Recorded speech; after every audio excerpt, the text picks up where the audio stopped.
Valdez, posibleng magretiro na sa susunod na conference? What are the possible career ni Valdo pag siya'y tuluyan ng umalis as a player ng volleyball? Pero bago natin yung simulan ay huwag mong kalimutan mag-like, share, subscribe, and click the notification bell para updated ka sa ating mga video. Sa makalipas na konferensya ay hindi na nga natin nakitang magsuot si Ali Pena Valdez ng jersey na panglaro at nakikita na lamang natin siyang nanonood at gumagabay sa kanyang mga kasamahan.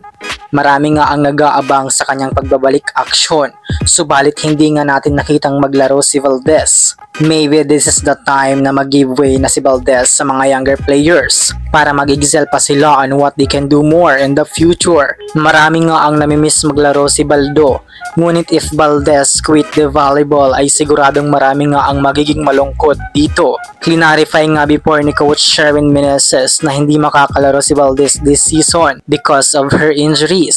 Subalit until the end of the conference ay hindi talaga naipasok si Valdez o magsuot ng panlaro. Bagkus nasa bench si Valdez at nagmamasid sa kung ano pa man ang pwedeng ma-improve ng kanyang teammates.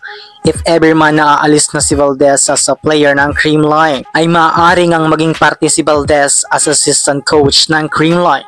Well, marami na ngang coach ngang napuntahan ni Valdez. Coach Roger Gorayev, Coach Ty Bundit at Coach Sherwin Meneses na mas nagpa-improve sa kanyang laro. These learnings ay pwede nga nitong magamit upang maituro sa kanyang mga players. Valdez will be the best coach dahil na rin sa kanyang kakayanan as a player. If not coaching ay pwede pa rin naman gamitin ni Valdez ang kanyang degree as psychology graduates in Ateneo. Marami ang pwedeng gawin si Valdez, maglaro man siya o hindi. Maging parte man siya ng coaching staff ay very versatile nga ito at madali lamang niya itong matututunan. Well, ka-Heartstrong, wala pa namang binanggit ang Creamline management patungkol sa kalagayan ni Valdo.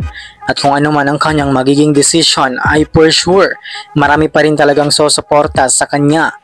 Kung kayo ang tatanungin ka-Heartstrong, papayag ba kayong sakaling magretiro na si Valdez bilang manlalaro? Pabor ba kayong sasama siya sa coaching staff ng Creamline? Comment down below.